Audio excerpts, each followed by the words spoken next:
എല്ലാവർക്കും കുഞ്ഞാമിനാസ് റെസിപ്പിയിലേക്ക് സ്വാഗതം. അപ്പോൾ ഇന്ന് ഞാൻ ഇവിടെ തയ്യാറാക്കാൻ പോണ വിഭവം തേൻ നിലാവാണ്. അപ്പോൾ തേൻ നിലാവ് നമ്മൾ ബാക്കി വന്ന ദോശമാവ് ഇഡ്ലി മാവൊക്കെ വെച്ചിട്ട് എങ്ങനെയാണ് ഉണ്ടാക്കുക എന്നാണ് ഈ വീഡിയോയിൽ പറയുന്നത്. അപ്പോൾ ഇതുവരെ ഈ ചാനൽ സബ്സ്ക്രൈബ് ചെയ്യാത്തവരൊക്കെ ഒന്ന് സബ്സ്ക്രൈബ് ചെയ്ത് കൊടുക്കുക. പിന്നെ മുൻപത്തെ വീഡിയോസൊക്കെ ഒന്ന് കണ്ടു നോക്കുക. അപ്പോൾ ഈ ഈസി ടേസ്റ്റി ആയിട്ടുള്ള തേൻ നിലാവ് എങ്ങനെയാണ് നമുക്ക് വീട്ടിലുണ്ടാക്കാമെന്ന് നോക്കാം. അപ്പോൾ ഇവിടെ ഞാൻ 1 കപ്പ് ബാക്കി വന്നിട്ടുള്ള ദോശമാവ് എടുത്തിട്ടുണ്ട്. അപ്പോൾ തലേന്ന് നമ്മൾ അരച്ചിട്ട് ബാക്കി വന്നതാണിത്. അപ്പോൾ നെക്സ്റ്റ് ഡേ ആണ് കേട്ടോ ഇത് യൂസ് ചെയ്യുന്നത്. അപ്പോൾ ഇതാണ് ഇതിൻ്റെ കൺസിസ്റ്റൻസി എന്ന് പറയുന്നത്. അപ്പോൾ ഇതെങ്ങനെയാണ് അരച്ചതെന്ന് വെച്ചാൽ നമ്മൾ ചോറും ഉഴുന്ന് വെള്ളത്തിലിട്ടതും അതുപോലെ പച്ചരിയും കൂടി അരച്ചെടുത്തതാണിത്. പിന്നെ ആദ്യമായിട്ട് നമ്മൾ ഇതിലേക്ക് ഫുഡ് കളറാണ് ചേർത്ത് കൊടുക്കാൻ പോണത്. അപ്പോൾ ഫുഡ് കളർ ഞാൻ ഇവിടെ എടുത്തിട്ടുള്ളത് ഓറഞ്ചാണ്. നോർമൽ തേനിലാവിൻ്റെ കളർ ഓറഞ്ച് ആണല്ലോ. അപ്പോൾ ഇവിടെ എടുത്തിട്ടുള്ളത് ജെൽ ടൈപ്പ് ആയിട്ടുള്ള ഫുഡ് കളറാണ് കേട്ടോ. അപ്പോൾ നിങ്ങൾക്ക് വേണമെങ്കിൽ പൊടിയായിട്ടുള്ളത് ഇട്ട് കൊടുക്കാം, അല്ലെങ്കിൽ ലിക്വിഡ് ആയിട്ടുള്ള ഇട്ട് കൊടുക്കാം. അപ്പോൾ ഞാനിവിടെ ജെൽ ടൈപ്പാണ് യൂസ് ചെയ്തിട്ടുള്ളത്. അപ്പോൾ ജെൽ ടൈപ്പ് ആകുമ്പോൾ നമ്മൾ കുറച്ചധികം ക്വാണ്ടിറ്റി തന്നെ യൂസ് ചെയ്യണം, എന്നാൽ മാത്രമേ അതിൻ്റെ കളറ് കൂടുതൽ കാണുള്ളൂ, ശരിക്കുള്ള തേനിലാവിൻ്റെ കളറ് കിട്ടുള്ളൂ. അപ്പോൾ നല്ല മിക്സായി കിട്ടിയിട്ടുണ്ട്. ഇപ്പോൾ നെക്സ്റ്റ് നമ്മളിതിലേക്ക് 1/2 ടീസ്പൂൺ ബേക്കിംഗ് പൗഡർ ചേർത്ത് കൊടുക്കണം. ബേക്കിംഗ് സോഡ ഒരിക്കലും ചേർത്ത് കൊടുക്കരുത്, ബേക്കിംഗ് പൗഡർ തന്നെ ചേർത്ത് കൊടുക്കാം കേട്ടോ. ബേക്കിംഗ് പൗഡർ എന്തിനാണ് ചേർത്ത് കൊടുക്കുന്നതെന്ന് വെച്ചാൽ നമ്മളതൊന്ന് പൊന്തി ബബിള് പോലെ വരുന്നതിന് വേണ്ടിയിട്ടാണ്. നെക്സ്റ്റ് ഇത് നമുക്കൊരു 10 മിനിറ്റ്സ് വെയിറ്റ് ചെയ്യാം. അതിന് ശേഷം നമുക്ക് ഉണ്ടാക്കി തുടങ്ങാം. അപ്പോൾ ആ ഒരു സമയം കൊണ്ട് നമുക്കിവിടെ ഷുഗർ സിറപ്പ് ഉണ്ടാക്കാം. അതിന് വേണ്ടിയിട്ട് ഞാനിവിടെ 1/2 കപ്പ് പഞ്ചസാര ഇട്ട് കൊടുത്തിട്ടുണ്ട് ഒരു പാനിലേക്ക്. ഇതിലേക്ക് നമ്മൾ അല്പം വെള്ളം ഒഴിച്ച് കൊടുത്തിട്ട് അത് കാരമലൈസ് ചെയ്യാൻ പാടില്ല, ജസ്റ്റ് ഷുഗർ സിറപ്പ്, ഒരു തിക്കായിട്ടുള്ള ഷുഗർ സിറപ്പ് ഉണ്ടാക്കിയെടുക്കാം.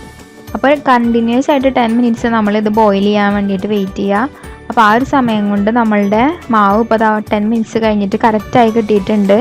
അപ്പോൾ ഇത് വെച്ചിട്ട് നമുക്ക് നമ്മളുടെ സ്വീറ്റ് ആയിട്ടുള്ള തേൻ നിലാവ് ഉണ്ടാക്കി തുടങ്ങാം. അപ്പോൾ നമ്മളുടെ തേൻ നിലാവ് വറുത്തെടുക്കുന്നതിന് വേണ്ടിയിട്ട് ഞാനിവിടെ കുറച്ച് ഓയിൽ ചൂടാവാൻ വെച്ചിട്ടുണ്ടായിരുന്നു. നമ്മളെപ്പോഴും ചൂടുള്ള ഓയിലേക്ക് വനട്ടിട്ട് കൊടുക്കാൻ, എന്നാൽ മാത്രമേ അത് ശരിക്കും ഇങ്ങനെ ബബിള് പോലെ വീർത്ത് വരുള്ളൂ, അല്ലെങ്കിൽ അത് തീരെ റൈസ് ആവാൻ ചാൻസ് തീരല്ല.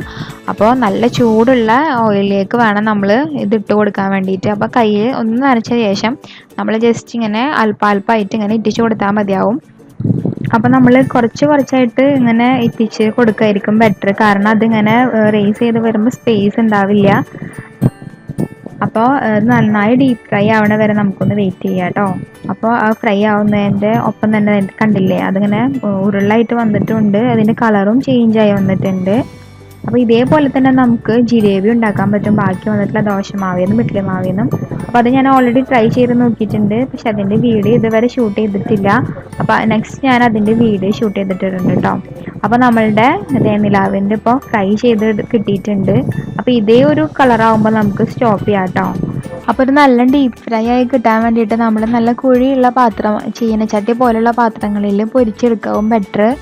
അപ്പം നമ്മൾ വീഡിയോ എടുക്കുമ്പോൾ നല്ല പാത്രങ്ങളൊക്കെ യൂസ് ചെയ്യണം, അതുകൊണ്ടാണ് കേട്ടോ ഞാൻ ഇങ്ങനെ പരന്നിട്ടുള്ളൊരു പാത്രം എടുത്തത്. അപ്പോൾ നല്ല കുഴിയുള്ള പാത്രത്തിലാവുമ്പോൾ എത്രയും പെട്ടെന്ന് തന്നെ അത് പൊന്തി കിട്ടും ചെയ്യും. അപ്പോൾ അങ്ങനത്തെ പാത്രം യൂസ് ചെയ്യാനായിട്ട് ശ്രമിക്കുക. അങ്ങനെ നമ്മളുടെ കംപ്ലീറ്റ് തേനിലാവ് പൊരിച്ചെടുത്ത് കഴിഞ്ഞിട്ടുണ്ട്. നെക്സ്റ്റ് ഇത് നമുക്ക് ഷുഗർ സിറപ്പിൽ ഇട്ട് കൊടുക്കണം. അപ്പോൾ ഇത് വേറൊരു പാത്രത്തിലേക്ക് നമുക്ക് കോരിയെടുക്കാം.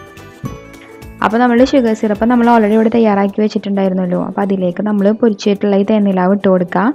അപ്പോൾ ഓൾറെഡി ചൂടുള്ള ഷുഗർ സിറപ്പാണ്, അതുപോലെ തന്നെ നല്ല ചൂട് കൊടുക്കാൻ തന്നെയാണ് നമ്മൾ തേനിലാവ് ഇട്ട് കൊടുക്കുന്നതും. ആ ഒരു പോയിന്റ് പ്രത്യേകം ശ്രദ്ധിക്കുക. ഇത് നമ്മളൊരു 5 മിനിറ്റ് ഇതിലിട്ട ശേഷം അത് നമുക്ക് കോരിയെടുക്കാം.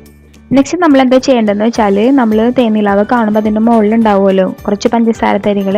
അപ്പോൾ അത് വരാൻ വേണ്ടിയിട്ട് നമ്മൾ അല്പം ക്രിസ്റ്റലായിട്ടുള്ള പഞ്ചസാര വിതറി കൊടുക്കുക.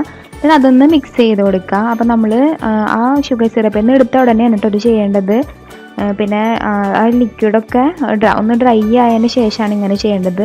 പിന്നെ ഇത് നമ്മൾ ഒരു പാത്രത്തിൽ കുറച്ച് നേരം വെച്ച് കഴിഞ്ഞിട്ടുണ്ടെങ്കിൽ നമ്മൾ ശരിക്കും കടയിലൊക്കെ കിട്ടുന്ന തേനിലാവിൻ്റെ അതേ ടേസ്റ്റും അതേപോലെ തന്നെയാണ് കാണാനും. അപ്പോൾ ഈ ഈസി ആയിട്ടുള്ള റെസിപ്പി നിങ്ങളെല്ലാവരും വീട്ടിൽ ട്രൈ ചെയ്ത് നോക്കുക. കുട്ടികൾക്കൊക്കെ വളരെ ഇഷ്ടമാവുന്നൊരു റെസിപ്പിയാണിത്. അതുപോലെ തന്നെ നമുക്ക് ബാക്കി വന്നിട്ടുണ്ടെങ്കിൽ ആ ദോശമാവ് എന്ത് ചെയ്യുമെന്ന് ആലോചിക്കേണ്ട ഒരു ആവശ്യമൊന്നുമില്ല. അപ്പോൾ ഈ സിമ്പിളായിട്ടുള്ള ടേസ്റ്റി ആയിട്ടുള്ള തേനിലാവ് നിങ്ങൾ വീട്ടിൽ തയ്യാറാക്കി നോക്കുക. നിങ്ങൾക്ക് വീഡിയോ ഇഷ്ടമായാലും ലൈക്ക് ചെയ്യുക, ഷെയർ ചെയ്യുക, അതുപോലെ തന്നെ നിങ്ങളുടെ അഭിപ്രായങ്ങളൊക്കെ കമൻറ്റ് സെക്ഷനിൽ അറിയിക്കുക. ഇതുവരെ ചാനൽ സബ്സ്ക്രൈബ് ചെയ്യാത്ത ആൾക്കാരാണെങ്കിൽ ചാനൽ ഒന്ന് സബ്സ്ക്രൈബ് ചെയ്ത് കൊടുക്കുക, കൂടെ ബെല്ലൈക്കണും പ്രസ് ചെയ്യുക. ഈ വീഡിയോ കണ്ടതിന് താങ്ക് യു.